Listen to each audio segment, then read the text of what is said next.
Assalamualaikum warahmatullahi wabarakatuh. Sahabat beriman, mudah-mudahan Anda masih selalu setia bersama kami di channel yang selalu menghadirkan kisah-kisah inspiratif. Pada kesempatan kali ini, kami sudah menyiapkan satu kisah ketika Abu Nawas dengan sukarela masuk ke penjara. Sebelum itu mari support channel ini dengan cara like dan subscribe. Klik lonceng juga biar kamu nanti mendapatkan konten bermanfaat lainnya. Baginda Raja Harun al-Rasyid mempunyai dua orang putra. Pertama bernama Al-Amin, yang kedua bernama Al-Mamun. Al-Amin ternyata sangat bodoh dan pemalas.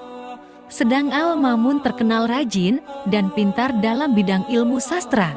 Raja sangat menyukai Al-Mamun karena kecerdasannya tersebut. Ini tentu membuat sang permaisuri tidak suka, lantaran sang raja dianggap pilih kasih, padahal keduanya sama-sama putranya. "Suamiku kenapa tidak begitu menyayangi Al-Amin?"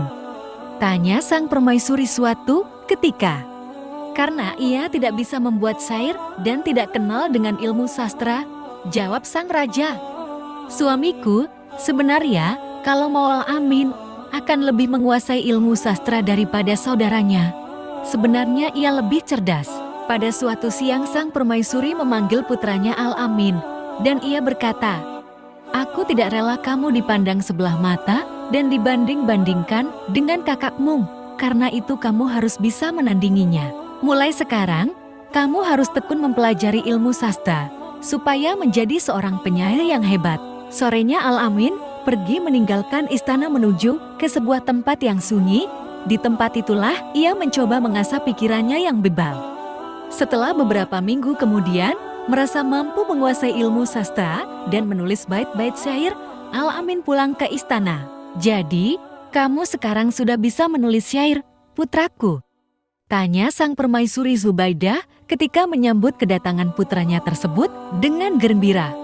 "Sudah," jawab Al-Amin, "kalau begitu biar besok aku panggil Abu Nawas untuk menguji karya syairmu." Esoknya pagi-pagi sekali, Abu Nawas sudah muncul di istana memenuhi panggilan sang permaisuri. Kemudian Al-Amin membacakan beberapa bait syair. "Kami adalah keturunan Bani Abbas, kami duduk di atas kursi." Abu Nawas hampir tidak sanggup menahan tawanya mendengar syair tersebut. "Bagaimana?" tanya Al-Amin kepada Abu Nawas. "Ya, begitulah. Kalian memang dari keturunan yang mulia," jawab Abu Nawas meledek. "Tapi coba teruskan." "Kami berperang dengan pedang dan tombak pendek." "Syair macam apa itu?" celutuk Abu Nawas yang sudah tidak mau berbasa-basi lagi. Al-Amin marah sekali mendengar cambal Abu Nawas tersebut. Ia lalu menyuruh seorang pasukan istana untuk menangkap dan memasukkan Abu Nawas ke dalam penjara. Selama beberapa hari, Abu Nawas tidak pernah muncul di istana sehingga Raja Harun al-Rasyid merasa rindu. Belakangan sang raja mendengar kabar bahwa Abu Nawas dimasukkan penjara oleh Al-Amin, lah kemudian mengajak putranya itu ke penjara untuk menjenguk Abu Nawas. "Kenapa kamu memenjarakannya?" tanya sang raja.